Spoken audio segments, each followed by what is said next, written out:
Continuamos con la neuropsicóloga clínica Benedit Cruz Ramírez, egresada de la UNAM, especialista en trastornos neurodesarrollo, autismo y evaluación cognitiva. Ha colaborado en instituciones como el Instituto Nacional de Rehabilitación, el Instituto Nacional de Neurología y Neurocirugía, el Instituto Nacional de Cancerología y el DIF, participando en proyectos de evaluación y rehabilitación neuropsicológica en distintas etapas del desarrollo. Su conferencia, Mentes que crecen, desarrollo, envejecimiento y estimulación cognitiva, nos ofrecerá una visión práctica y actual sobre la estimulación cognitiva en diferentes contextos clínicos. Bienvenida.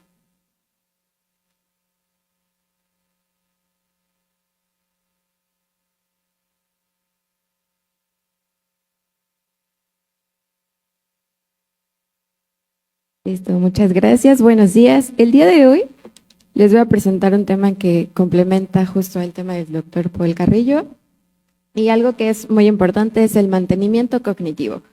Como bien nos mencionaba hace unos minutos, algo que ha estado ocurriendo es que las personas con discapacidad intelectual y algunos síndromes específicos están teniendo están envejeciendo en una línea temporal muchísimo más amplia, ¿no? Antes teníamos edades mucho más cortas, pero ahora esta línea se ha ido incrementando hasta los 45, 60 e incluso 70 años. Esto gracias a todos los avances, gracias a toda la inclusión y el trabajo que se ha hecho, y también a esta participación social que nos ha dado este tipo de ventajas. Bueno, como introducción es importante mencionarles que el envejecimiento no es un proceso en el cual se vea como una pérdida inevitable, sino que es un proceso también de adaptación y de ciertos cambios que van a ocurrir en nuestro funcionamiento cognitivo, en nuestra memoria, lenguaje, en nuestra atención, el cómo vamos a realizar o a qué velocidad vamos a hacer ciertas actividades que antes realizábamos. Y justo por eso es importante comprender estas trayectorias cognitivas de cada una de las personas, ya sea nuestros pacientes, nuestros hermanos, nuestros hijos, nuestros familiares que tienen alguna discapacidad. Ahora, cuando hablamos de discapacidad intelectual, su definición tal cual está caracterizada por limitaciones en el funcionamiento intelectual y también en las funciones adaptativas.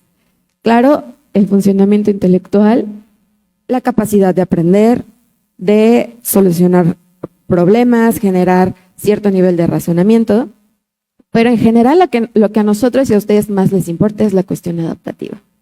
¿Qué actividades de la vida diaria, qué actividades instrumentales puede hacer o no hacer? Actividades de la vida diaria como usar el transporte público, el manejo de dinero, el manejo de su alimentación, el que pueda trabajar o no, el tipo de herramientas que puede utilizar en casa. Eso en realidad es lo que a ustedes más les interesa. Porque cuando ustedes van o fueron en algún momento con su hijo, con su familiar y les dijeron, tiene el diagnóstico de discapacidad intelectual. Les dijeron, le aplicamos una prueba y nos dio este puntaje. Y este puntaje nos dice el diagnóstico. Ok. Es un puntaje de un coeficiente intelectual de 30 puntos, 40 puntos, 55 puntos. Pero ¿y eso qué significa? ¿No? ¿Cuáles son las primeras preguntas que ustedes se hacen? ¿Va a poder ser independiente? ¿Va a poder estudiar? ¿Va a poder vivir solo? ¿Va a poder trabajar? Y eso en realidad se va a ir dando a la par, con todos los apoyos que ustedes les brinden, con todo el apoyo escolar y todo lo que ustedes ya han estado trabajando.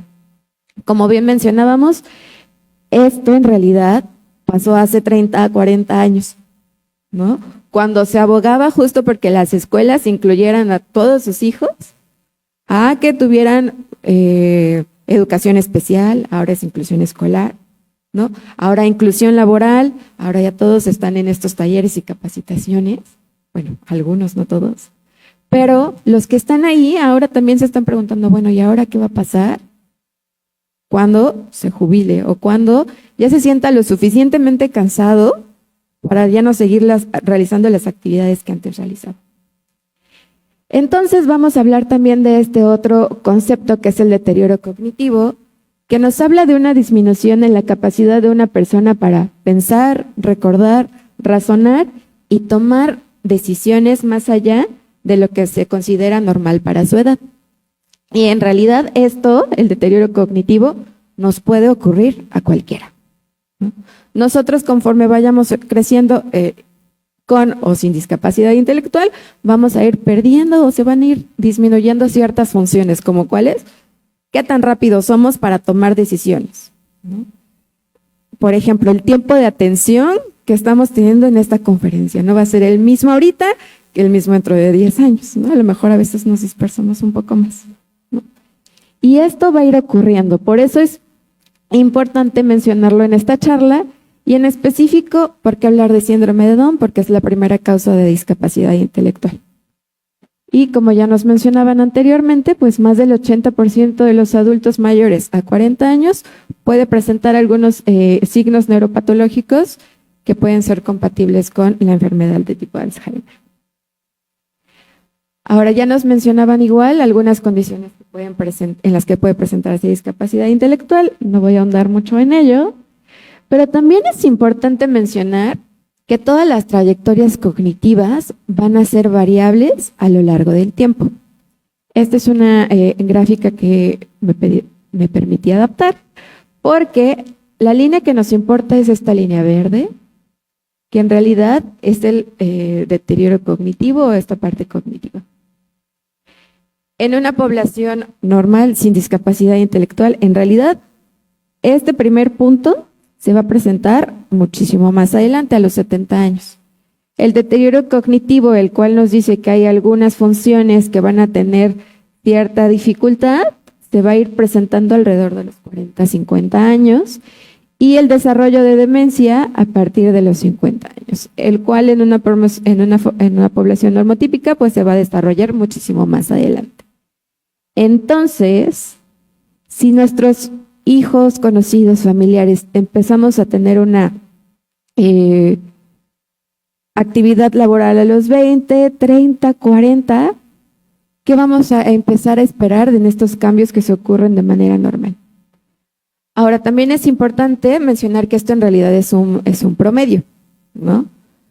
Algunos cambios pueden ocurrir antes y otros pueden ocurrir después. Por eso también vamos a hablar de los cambios más frecuentes.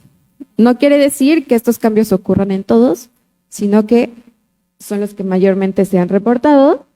Y, ahí no se ve bien la presentación. Algo pasó en la presentación, pero bueno, me acuerdo de ella. ¿Cuáles son algunas claves del deterioro cognitivo? En realidad, vamos a tener algunas funciones que están mayormente afectadas. ¿Cuáles son? La memoria episódica reciente. ¿A qué hace referencia esta memoria? A qué comí ayer, a qué ropa me puse, qué hice, qué actividades hice. Y entonces cuando le preguntamos en consulta, oye, ¿qué comiste hoy? Ay, no comí. Pero ¿cómo me estás diciendo que no comiste? ¿Cómo le estás diciendo a la doctora que no comiste si comiste pechuga empanizada, si comiste ensalada? Porque, no me acuerdo, ¿no? Alguno de los cambios también importantes, la atención, ¿no? Si antes, por ejemplo, podían leer, ver una película, ver su novela y de repente ya están distraídos y es como, oye, pero no estás poniendo atención, ¿por qué no estás poniendo atención si esto es importante? ¿No? Y también en el lenguaje, ¿no? En esta expresión de algunas oraciones también va a disminuir. Por ejemplo, si antes hacíamos oraciones muchísimo más largas, ahora puede que solo nos digan respuestas monosilábicas, sí, no, no sé. Pero hablar de funciones cognitivas afectadas también nos hace hablar de qué funciones todavía pueden permanecer a lo largo del tiempo. ¿Cuáles son las principales? La memoria semántica, que hace referencia a todo el conocimiento que adquirieron en la escuela, eventos familiares, cumpleaños, fiestas, eventos que son memorables, pero que también son de conocimiento general. Entonces, si ustedes le preguntan a una persona con discapacidad intelectual y le dicen, oye, ¿qué comiste ayer? A lo mejor no se acuerden, Pero si ustedes le preguntan, oye, ¿y quién es esta persona? Y le enseñan una foto, ah, sí, esa persona fue presidente en tal año y me acuerdo. Y este lugar, fueron mis vacaciones o las vacaciones de cuando tenía 13 años y se acuerdan perfectamente y lo pueden relatar sin ningún problema. Y también, no sale en esta tabla, no sé por qué, pero las habilidades sociales también es algo que va a seguir funcionando incluso en edades más avanzadas y que es algo que en realidad en muy pocas ocasiones nosotros nos ponemos o en realidad limitamos la interacción con otros, ¿no? Y no solo pasa en la discapacidad intelectual, también pasa en el envejecimiento normal. Cuando se termina una edad productiva, laboral, ¿a qué tendemos? Al aislamiento, a la institucionalización, y entonces todas estas habilidades sociales que todavía son un recurso que nos puede servir para generar comunicación, lenguaje, atención, las estamos limitando. Ahora, ¿cuáles son las funciones o las actividades de la vida diaria? Alimentarse, vestirse, higiene personal, el uso de su limpieza. Y algo muy importante que también ocurre es que, claro, yo les puedo hablar de procesos cognitivos, atención, memoria, lenguaje, habilidades visoespaciales, cómo me traslado, pero ustedes no tienen por qué saberlo, o las familias no tienen por qué conocerlo de esa manera. ¿En qué aspectos nosotros lo vamos a observar? En sus actividades de todos los días. Si se puede vestir solo o su motricidad ya no le está dando la suficiente ligereza para vestirse. Si se le olvida, ¿cuáles eran los pasos para su aseo personal? A lo mejor primero era desvestirse, después bañarse, después cepillarse los dientes. O incluso el reconocer y recordar su rutina de todos los días. Me despierto, desayuno, me baño, me voy a trabajar, me pongo a ver mi telenovela o mi programa. Incluso eso es como, ya no tenemos tanta referencia. Y estas actividades de la vida diaria, en realidad, en nuestros familiares y cuidadores, son los primeros indicadores de deterioro cognitivo. Y también vamos a tener a otro tipo de actividades, que son las actividades instrumentales de la vida diaria, que se enfocan en preparar alimentos o cocinar, el manejo del dinero, suministros o compras, usar el transporte, teléfono, mantener orden en casa y la toma de medicamentos. Estas actividades también nos van a permitir identificar hasta qué punto vamos a tener la mayor independencia posible. Ahora, ¿cuáles son las señales tempranas para que ustedes como cuidadores empiecen a detectar? Aumento de los olvidos funcionales, cambios en la conducta, irritabilidad y apatía, que muchas veces estos los confundimos con, es que hoy no quiere hacer las mismas actividades, o ya está aburrido, ya está cansado, ya no quiere ir a donde iba antes, y entonces decimos, bueno, pues ya será otro día. Pero en realidad, ¿cuántas veces nos hemos puesto a preguntarles, oye, ¿por qué no lo quieres hacer? ¿No? Oye, ¿por qué no quieres ir? Si te gustaba ir a ver el béisbol, si te gustaba ver los partidos de la América, si te gustaba ir a la playa, porque ahora si cada que te digo, vente, vamos a hacerlo, no quiero. ¿Alguna vez te han preguntado o te han puesto a preguntarles por qué ya no lo están haciendo? Algo también que es bien importante y se nos olvida a nosotros, esto es para los psicólogos, se nos olvida que cuando llega una nueva persona con su familia, oye, pero a ti ¿qué te gusta hacer? Ya sé tus antecedentes heredofamiliares, ya sé tus antecedentes personales, ya sé qué enfermedades tienes, cuáles son tus diagnósticos, pero oye, dime, ¿qué te gusta hacer? ¿Qué haces en todos los días? Y nos hablaban al principio de la primera charla de vivir esta vida plena. Bueno, ¿qué te gusta hacer? ¿No? Porque también de repente nuestras estrategias se centran en nuestros propios objetivos y no en los objetivos que tiene la persona o la familia. Pues a mí me gustan las cumbias. Pues vamos a poner cumbias para que te motives. Me gusta cocinar, pues vamos a hacer estrategias que involucren la cocina, las recetas, qué te gusta, tu comida favorita, y entonces vamos a empezar a trabajar con esos gustos también en nuestros pacientes. Y un ejemplo que es un ejemplo ficticio es el caso de Laura X. Imagínense, es una mujer de 46 años con síndrome de Down, que tiene diagnóstico de discapacidad intelectual moderada, tiene un coeficiente intelectual entre 45 y 55, vive con su madre de 70 años, una hermana de 35, actividades que realizaba: participaba en un centro ocupacional, realizaba sus tareas domésticas y era funcional completamente en su autocuidado. ¿Cuál es el motivo de consulta? Desde hace un año presenta olvidos frecuentes, por ejemplo, no recuerda la secuencia para cocinar, no recuerda en dónde están las ollas, los cuchillos, sus herramientas, utensilios, y también se ha empezado a desorientar en lugares conocidos, ¿no? Ya no ubica si era el centro comercial, en dónde está la habitación en donde va a realizar algunas actividades, y también presenta esta pérdida de interés por actividades sociales. Si antes le gustaba ir al centro ocupacional con sus compañeras, en donde convivía, participaba de los alimentos, etcétera, etcétera, ahora ya no le gusta.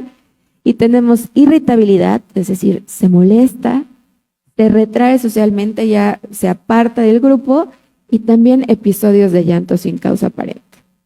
Entonces, ¿qué es lo primero que debemos empezar a preguntar? Bueno, lo principal es, ¿desde cuándo? Desde hace un año, la temporalidad. Y también, ¿en qué actividades se empiezan a notar estos cambios? Si no les preguntan en qué actividades empiezan a notar estos cambios, entonces algo estamos haciendo mal. Y también la parte más importante que siempre o casi siempre pasamos por alto es cómo se encuentran anímicamente. Me siento más irritable, ¿por qué? Porque ya no puedo hacer las cosas que antes me gustaban, o porque ahora me doy cuenta que me está costando más trabajo y entonces me enojo. Y mi tolerancia a la frustración es como, ya. Si antes me tomaba 20 minutos, ahora me toma 40, entonces a los 30 ya estoy enojándome y ya no quiero que nadie me ayude, ¿no? Y si me ofrecen ayuda, me enojo más. Entonces también eso va a ser importante. ¿Cuál es el perfil cognitivo? Lo que les decía, ¿no? Cuando ustedes van con un especialista que les va a decir, bueno, vamos a hacer una valoración para saber cuál es nuestro estado actual. Ustedes ya les hicieron una evaluación cuando ingresaron a la escuela, cuando ingresaron a la secundaria, cuando empezaron a notar ciertos cambios a los 20, 25 años, y ahora hay que volver a revalorar para saber cuál es su estado actual. Y a lo mejor nos salen puntuaciones y un perfil cognitivo que su atención es más baja de lo esperado, su memoria inmediata, es decir, oye, te voy a decir 3 palabras, repítemelas. León, tigre, mano. Ahora dímelas tú. León, tigre. Ok, ya, también tenemos puntuaciones bajas. Memoria a corto plazo o episódica. Oye, dime qué desayunaste hoy, cómo llegaste al consultorio. A lo mejor también no refiere tanta información. Memoria semántica, información personal, la recuerda perfectamente, nos entiende y nos comprende perfectamente instrucciones, y a lo mejor su expresión en el lenguaje, en darnos oraciones, también está disminuida, y las funciones ejecutivas también van a estar afectadas. Y eso a nosotros como profesionales, claro, nos sirve para tener un perfil y un panorama general, pero nos va a dar toda esta información acerca de todas las dificultades que va teniendo en su vida cotidiana, lo cual, si nosotros los vemos en puntajes, aquí está, listo. Lo vemos en estos puntajes, se va a traducir a dificultades en su vida diaria. Entonces, ¿para qué nos sirve a nosotros como psicólogos, como neuropsicólogos, como profesionales tener un perfil de funcionamiento cognitivo de cada una de estas personas? 1, identificar sus fortalezas y sus dificultades. No centrarnos únicamente en lo que no puede hacer, sino que en lo que hace bien, completamente independiente, lo que hace con apoyo, y también conocer un poco su contexto. ¿Quién le ayuda? ¿Cómo le ayudan? ¿Cuáles son las... cómo se desenvuelve en su medio, en su comunidad, y también nos va a servir para orientar estas intervenciones. Estimulación cognitiva, programas de rehabilitación o adaptaciones que se realicen tanto en la escuela, en el trabajo, en casa, y también una parte más importante en las personas o adultos mayores va a ser el empezar a monitorear los cambios a lo largo del tiempo. Si ustedes tienen una hojita en donde dicen, bueno, ahora he empezado a hacer ciertas cosas, ¿no? A lo mejor ahora pregunta 3 o 4 veces lo mismo, aunque yo ya le contesté. Y entonces nos va a contestar 1, 2, 3, ok. Y ustedes a lo mejor en 6 meses dicen, bueno, disminuyó eso, perfecto. Pero a lo mejor ahora empezamos a que se le olvida, por ejemplo, en dónde está su ropa, el que ahora se la tengamos que acomodar en un lugar importante o específico para que lo identifique. Y entonces ustedes a lo largo del tiempo van a ir haciendo todas estas anotaciones más allá del puntaje que nos estén arrojando las pruebas. ¿Por qué? Porque si nosotros tenemos un coeficiente intelectual con una puntuación de 45 puntos, ya es discapacidad intelectual. Pero 20 años después nos va a seguir dando el mismo puntaje, 45, 55 puntos a lo mejor. Y ustedes pueden pensar, bueno, estamos igual, ¿no? No ha disminuido, no ha aumentado, pero ustedes en su contexto de todos los días van a ir notando estas fluctuaciones, estos cambios, y eso es en realidad lo que a nosotros nos interesa. También nos va a servir para predecir esta autonomía funcional y poder estimar o hacer las adecuaciones pertinentes para que esto continúe o en su defecto esto también quede a cargo de un cuidador. Las intervenciones de mantenimiento cognitivo consisten en una estimulación cognitiva estructurada, actividad física también es importante y también la participación social significativa. Que si lo hilamos un poco con el tema anterior, en realidad todo esto también se asocia con la reserva cognitiva. Y entonces la importancia o el objetivo no es que estos cambios cognitivos nunca sucedan, van a ocurrir. Pero si nos da una ventaja de 1 año, 5 años, 10 años, y esto se va haciendo cada vez más lento o la curva se hace cada vez más lenta, entonces hay que empezar a implementarlo. La estimulación cognitiva tiene como función u objetivo preservar la independencia funcional en las actividades de la vida diaria. Eso es lo más importante. Y aunado a los objetivos terapéuticos, estimular la atención, la concentración, la memoria, el aprendizaje, estimular el lenguaje y la comunicación y también fomentar el autoestima y la motivación. Algo también que es importante mencionar es que generalmente en los adultos mayores, las estrategias van hacia el mantenimiento, hacia el mantener y no perder cierta funcionalidad. Y en realidad, esto sí es un objetivo, pero también pueden seguir aprendiendo. Eso también es muy importante. La discapacidad es un constructo, es un diagnóstico, pero no tiene que ser ahora también un estilo de vida, un estilo de aprendizaje. Un estilo en el cual, ya también delimite su participación en ciertas actividades o que incluso demos por entendido que no lo puede aprender. Eso también va a ser esencial e importante en esta parte.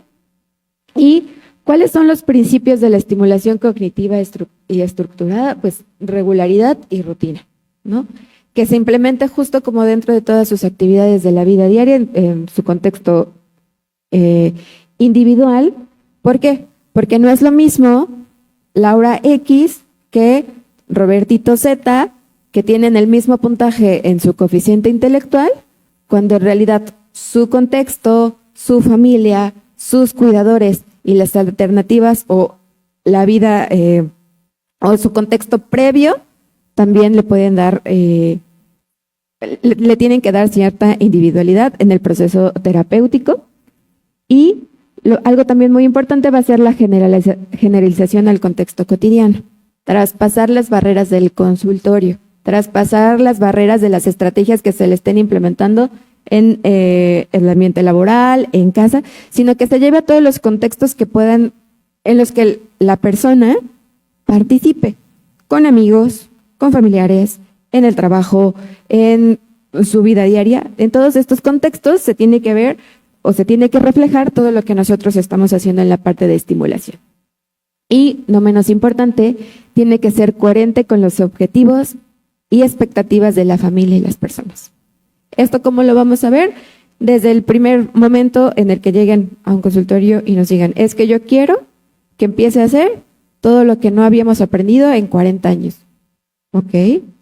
¿Por qué lo quiere empezar a hacer ahora? ¿No?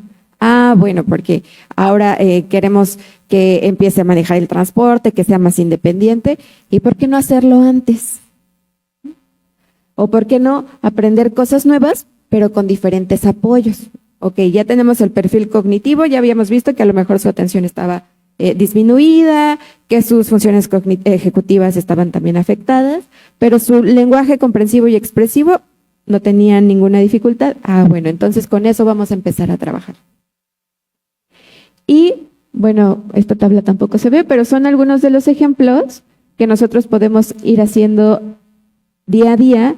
Dominios cognitivos, dificultades observadas. Por ejemplo, en atención, se distrae con facilidad, tiene dificultad para mantener atención en tareas prolongadas con estímulos distractores, ¿no?